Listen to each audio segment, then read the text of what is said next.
একজন লোক হজে যাওয়ার উদ্দেশ্যে যাত্রা শুরু করার আগে তার মালিকানাধীন একটি কলসি ভর্তি জলপাই একজন বিশ্বস্ত বন্ধুর কাছে আমানত হিসাবে রেখে যায়। বন্ধুটি প্রথমে আমানতকে সঠিকভাবে রক্ষা করার চেষ্টা করলেও পরে সে লোভে পড়ে যায়। জলপাই থেকে জলপাই খেতে খেতে সে দেখতে পায় যে কলসির নিচে স্বর্ণের মুদ্রা লুকানো আছে। এরপর তার লোভ বেড়ে যায় এবং সে সেই স্বর্ণ মুদ্রাগুলো নিজের জন্য সরিয়ে ফেলে। লোকটি হজ থেকে ফিরে এসে তার বন্ধুর কাছে কলসিটি ফেরত চায়। বন্ধু কলসিটি ফিরিয়ে দিলেও লোকটি দেখতে পায় কলসির ভেতর থেকে স্বর্ণ মুদ্রাগুলো গায়েব। সে বন্ধুকে জিজ্ঞাসা করে, কলসির ভেতরের সবকিছু ঠিক আছে তো? বন্ধুটি ভান করে বলে, হ্যাঁ, আমি শুধু জলপাই দেখেছি।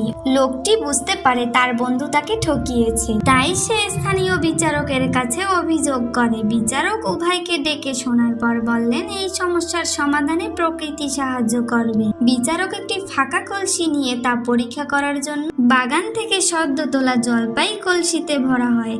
এরপর বিচারক বললেন, জলপাইয়ের বয়স দেখলেই বোঝা যাবে আগের জলপাইয়ের সঙ্গে মিলে কিনা। পরীক্ষা করার পর দেখা গেল কলসির আগের জলপাইগুলো পুরনো ছিল, কিন্তু বন্ধুর দেওয়া জলপাইগুলো নতুন। তখন বন্ধুর প্রতারণা ধরা পড়ে এবং বিচারক বন্ধুকে শাস্তি দেন এবং স্বর্ণমুদ্রাগুলো ফেরত দেওয়ার নির্দেশ দেন।